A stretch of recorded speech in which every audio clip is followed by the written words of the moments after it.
আসসালামু আলাইকুম। বিএনপির নেতাকর্মীদের চাঁদাবাজির কারণে কুষ্টিয়ার চালের মোকামগুলিতে চালের দাম বেশি।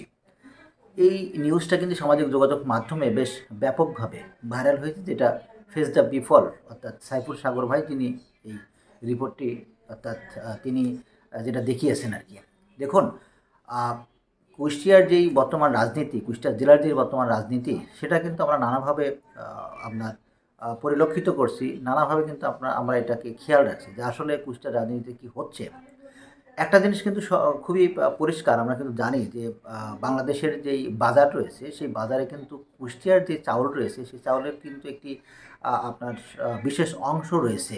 আ অর্থাৎ কুষ্টিয়ার বাজারে যদি চাউলের দাম যদি বৃদ্ধি পায়, সেটা কিন্তু বাংলাদেশের এই চাউলের যেই বাজার রয়েছে, সেই বাজারে একটি আপনার বিরূপ প্রতিক্রিয়া কিন্তু ঘটে। সেই জন্য কুষ্টিয়াতে যেই চাউলের রাইস মিলগুলি রয়েছে, যেই চাউলের যেই ব্যবসায়িকরা রয়েছেন, তাদেরও কিন্তু বাংলাদেশের এই বাজারের ঊর্ধ্বগতির যেই আপনার আ আপনার সমস্যাটা চলছে, সেটা কিন্তু নিরসন করার জন্য তাদেরও একটা ভূমিকা অবশ্যই রয়েছে। সেক্ষেত্রে কুষ্টিয়ার যে রাজনীতিটা রয়েছে, কুষ্টিয়ার যে বর্তমান যে রাজনৈতিক নেতাকর্মীরা রয়েছেন, তাদের কিন্তু অবশ্যই তাদের নিজেদেরই দায়িত্ব যে এই দিকে অবশ্যই খেয়াল রাখা।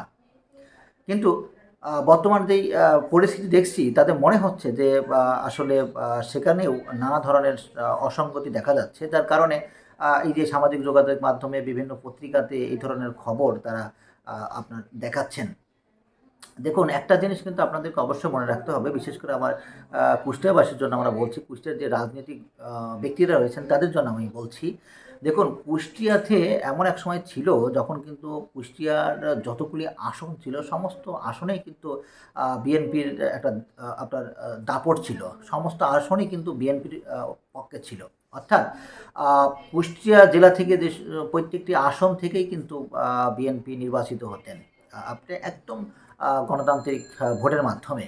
আ নিশ্চয়ই আপনাদের মনে আছে, আপনার ২০০৮ যেই নির্বাচনটি হয়েছিল, সেই নির্বাচনে আপনার ব্যাপক হারে বিএনপি সেই সময় পরাজিত হয়েছিল এই কুষ্টিয়াতে। অর্থাৎ একযোগে সেই সময় কুষ্টিয়ার সমস্ত আসন থেকে আপনার আসনেই আপনার বিএনপি আপনার ব্যাপক ভোটে তারা হচ্ছে গিয়ে হেরে যান এই ফ্যাসিস্ট আওয়ামী লীগ সরকারের কাছে। তারপর থেকে কিন্তু বিএনপি কুষ্টিয়াতে আর কখনোই ঘুরে দাঁড়াতে পারেনি। কেন পারেনি সেটা আমরা সবাই জানি। কারণ হচ্ছে আ সেই সময়ের যেই দুর্নীতির নানা অসঙ্গতি ছিল, নানা দুর্নীতি ছিল, আ সেসব বিষয়ে কিন্তু আমরা সবাই জানি। আর এই কারণেই কিন্তু কুষ্টিয়ার যেই আ রাজনীতিটা ছিল, সেই রাজনীতিতে ব্যাপক আপনার প্রভাব পড়েছিল এই তাদের নির্বাচিত হওয়ার ক্ষেত্রে। এখন দেখুন, আ আপনার ফ্যাসিস্ট গভর্নমেন্টের কিন্তু পতন হয়েছে, সেটা সত্য।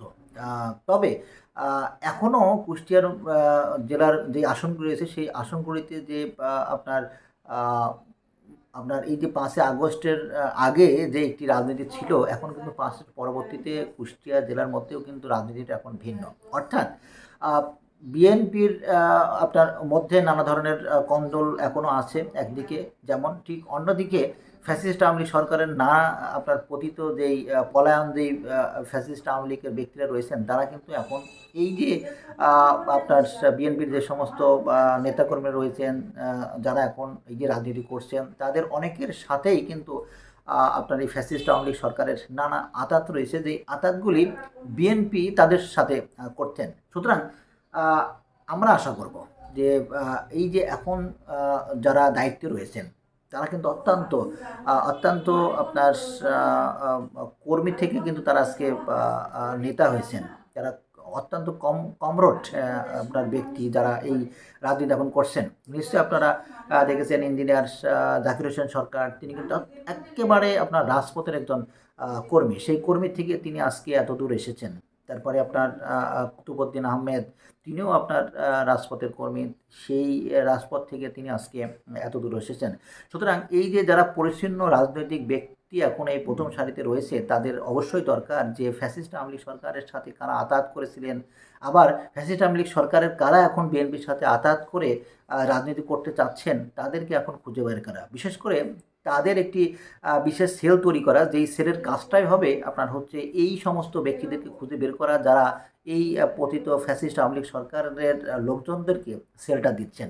অন্যদিকে অবশ্যই তাদেরকে এই যে সমস্ত খাত রয়েছে যেখানে আমরা বিভিন্ন সামাজিক যোগাযোগ মাধ্যমে দেখতে পাচ্ছি, ধরেন এই যে আজকে দেখলাম যেটা হচ্ছে গিয়ে আপনার এই যে চাউলের আপনার যেই মিল কারখানাগুলো রয়েছে সেখানে নানা ধরনের আপনার চাঁদাবাজির কারণে নাকি চাউলের দাম বাড়ছে। একটা যেমন আছে ঠিক তেমনই আমাদের কুষ্টিয়াতে কিন্তু নানা আপনার একেবারে মাঠ থেকে উঠে আসা শাকসবজি রয়েছে, সেগুলোরও কিন্তু ব্যাপক প্রভাব কিন্তু এই আমাদের বাংলাদেশের বাজারে পড়ে। সুতরাং রাজনৈতিক যেই পরিচ্ছন্ন রাজনৈতিক ব্যক্তিরা রয়েছেন তাদেরকে বলবো, নিশ্চয়ই আপনারা জানেন যে আমাদের কুষ্টিয়ার যে বর্তমান রাজনৈতিক পরিচ্ছন্ন রাজনৈতিক ব্যক্তি একেবারে মাঠ থেকে উঠে আসা যে রাজনৈতিক নেতা, তিনি কিন্তু এখন একটা প্রোগ্রাম তিনি কিন্তু করছেন যে আছে আপনার কুষ্টিয়া ক্লিনের যে প্রোগ্রাম যে তিনি শুরু করেছেন সেটা কিন্তু অত্যন্ত প্রশংসার যোগ্য একটি কাজ তিনি করে যাচ্ছেন। সেই সাথে আমরা বারবার বলছি যে আপনার কুষ্টিয়ার যেই মেডিকেলের যেই ইস্যুটা সেখানে এখন ব্যাপক আপনার খারাপ পরিস্থিতি রয়েছে, সেখান থেকে উত্তরণ ঘটানোর জন্য তাদের কাজ করতে হবে। এবারে চাঁদাবাজির জন্য যে নানা ধরনের আমরা বিভিন্ন পত্রপত্রিকা দেখছি সেখান থেকেও তাদেরকে বেরিয়ে আসতে হবে। অর্থাৎ এই যে পরিচ্ছন্ন রাজনৈতিক ব্যক্তিরা এখন রয়েছেন তাদেরকে এমনভাবে কাজ করতে হবে যাতে সত্যিকার অর্থেই এই সমস্ত জায়গায় যে তারা হাত লাগিয়ে যাতে এই দুর্নীতি, চাঁদাবাজ এবং অনিয়মের হাত থেকে বেরিয়ে এসে যাতে একটি সুন্দর আগামীর কুষ্টিয়া যেরকম উপহার দেবে ঠিক তেমনই যাতে সারা বাংলাদেশে একটি আপনার প্রভাব পড়ে সেটাও আমরা প্রত্যাশা করব। আর হ্যাঁ, অবশ্যই যারা 2008-এ যারা দুর্নীতি করেছেন, যারা সত্যিকার অর্থে যাদের নামে দুর্নীতি রয়েছে, যারা আপনার নানা দুর্নীতিতে জড়িয়েছেন তাদেরকে বর্তমান রাজনীতিতে আপনার জায়গা দেওয়ার জন্য অবশ্যই তাদেরকেও চিন্তা করতে হবে। সেটা চিন্তা করতে হবে যাতে ফ্যাসিস্ট আওয়ামী লীগ সরকারের এই পতিত ব্যক্তিরা যাতে তাদের সাথে মিশে গিয়ে কোনো ধরনের কর্মকাণ্ড যাতে না ঘটাতে পারে সেদিকেও খেয়াল রাখতে হবে। তবে হ্যাঁ, সব মিলিয়ে আশা করব যাতে সুন্দর পরিচ্ছন্ন একটি আগামীর রাজনীতি আমরা দেখতে পারি কুষ্টিয়াতে। সবাই ভালো থাকবেন। আসসালামু আলাইকুম ওয়া রাহমাতুল্লাহি ওয়া বারাকাতুহু।